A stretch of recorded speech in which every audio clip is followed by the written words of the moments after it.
फूल वाले पौधे एक अनोखी प्रजनन प्रक्रिया से गुजरते हैं, जहां दो निषेचन घटनाएं होती है।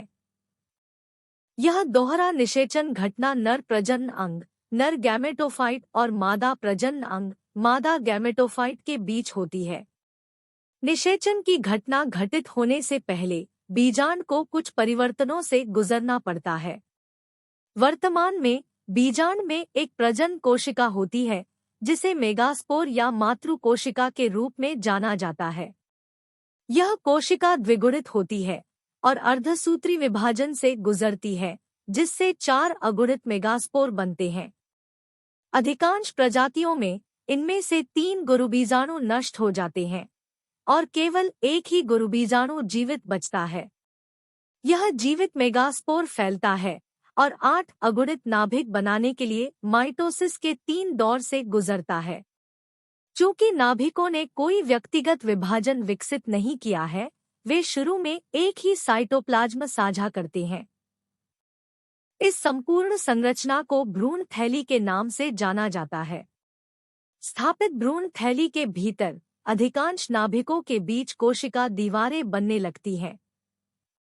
एंटीपोडल कोशिकाएं नाम की 3 कोशिकाएं बीजांड के उद्घाटन के विपरीत बनती हैं, जिन्हें माइक्रोपाइल कहा जाता है। माइक्रोपाइल के ऊपर अन्य 3 कोशिकाएं बनती हैं। इनमें से 2 सिनर्जिड है और दूसरी अंडाणु कोशिका है। इससे बीजांड के केंद्र में 2 केंद्रक रह जाते हैं। ये केंद्रीय केंद्रक एक बड़ी कोशिका में एक साथ रहते हैं। यह अंडा कोशिका और यह केंद्रीय न्यूक्लिएट कोशिका है, जो अंततः दोहरे निषेचन घटना का हिस्सा बन जाएगी। दोहरे निषेचन की घटना घटित होने के लिए नर युग्मक शुक्राणु को मादा प्रजनन अंग के भीतर परागकोश से भ्रूण की थैली तक यात्रा करनी चाहिए। परागकण में 2 मुख्य कोशिकाएं होती हैं। ट्यूब सेल नाम की एक कोशिका परागकण और शुक्राणु कोशिका का बड़ा हिस्सा बनाती है, जिसे इस स्तर पर जनन कोशिका के रूप में जाना जाता है। भ्रूण थैली तक पहुंचने के लिए परागकण को कलंक पर उतरना चाहिए। एक बार उतरने के बाद यह अंकुरित होना शुरू हो जाता है।